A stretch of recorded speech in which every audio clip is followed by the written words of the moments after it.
Hey guys, insight number one for the week. This is awesome stuff. This is a real lesson that we can relate to in so many ways. So this is when, I really talked last week about the plagues. So this is heading into where they have left Egypt. The Israelites have left Egypt and they are now confronted with the Red Sea. Now remember I told you that they took a divinely inspired path, and that's because if they had gone the easier way, there's Egyptian outposts all along the way, so that as Pharaoh would have come behind them, they would have then been surrounded by Egyptian army people, fierce, right? Instead, they're faced with the Red Sea, which to them seems scarier, but it's only fair, and we'll talk about that as well. So we join them faced at the Red Sea, and we're going to talk about that and then the miracles that come after that. All right, so let's get started. We're going to go to verses 13 and 14 of Exodus 14, which read, we'll start with reading first. For Moses said unto the people, Fear ye not, stand still and see the salvation of the Lord, which he will shew to you today. For the Egyptians whom ye have seen today, ye shall see them again no more forever. So you basically never see them again. And this verse, one of my favourite ever, the Lord shall fight for you and you shall hold your peace. So this is the splitting of the Red Sea, which we're going to cover over, just basically 20 to 21, I'll read it as well. And Moses stretched out his hand over the sea, and the Lord caused the sea to go back by a strong east wind all that night. So unlike the movies, it took all night. Wasn't just a brilliant thing, although that's very dramatic and good for a movie. Not how it happened. So all that night, the east wind blew the sea into two, made walls. It says, and made the sea dry land, and the waters were divided. And the children of Israel went into the midst of the sea upon the dry ground, and the waters were a wall unto them on their right and on their left.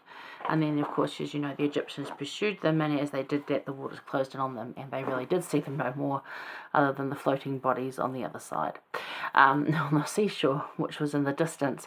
The Red Sea is huge, by the way. It's not something you could just swim across. It's not like you think, oh, I can swim over there. And these are people that had lived in Egypt all their life. They don't know how to swim.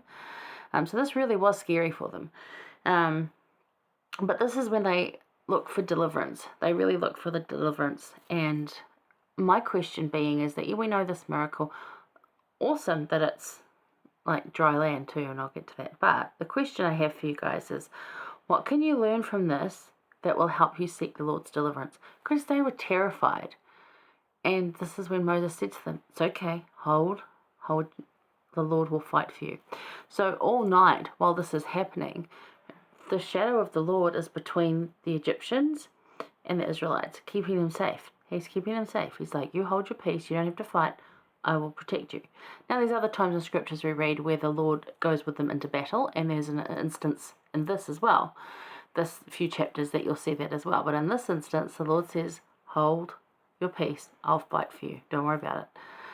And that's more what the Lord does, because he really doesn't want us fighting. So more often, it's hold your peace, I'll do it for you. I'll go into the battle for you. I'll take care of the icky. You just, live Christ-like.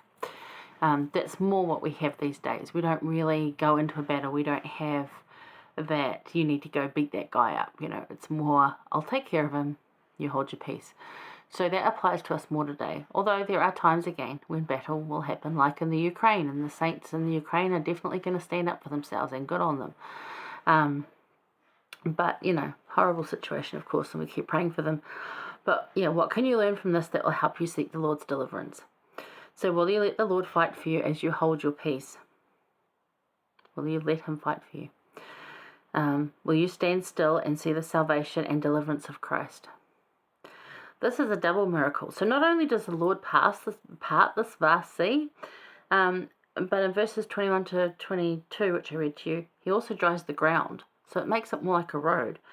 So, so the Israelites can cross. Because if you just took the sea apart, it's still mucky sand, and, you're going to get caught in there, your cart's going to get stuck. You're going to get, especially as you go further out, you're going to get, knee deep into Anyone that's done that kind of walk knows that even if the waters were parted, it's going to be a grotty ground. So he dries up the ground as well. So they just cross like this. I can't imagine. And it's deep too. So there would have been, you know, like these walls. And it probably was wide. Because remember, there's over 600,000 of them. And they've all got to walk across this. So it's, you know, it's not something that happened instantly. And it's not a short journey they made. So yeah, I love that it's like kind of a double miracle. It's kind of a triple miracle because he saves them like to the other side. He protects them while he does that.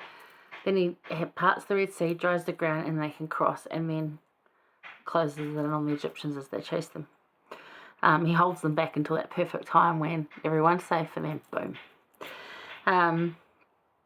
So he does this for us too. No matter what seemingly impossible thing we face, he gives complete miracles.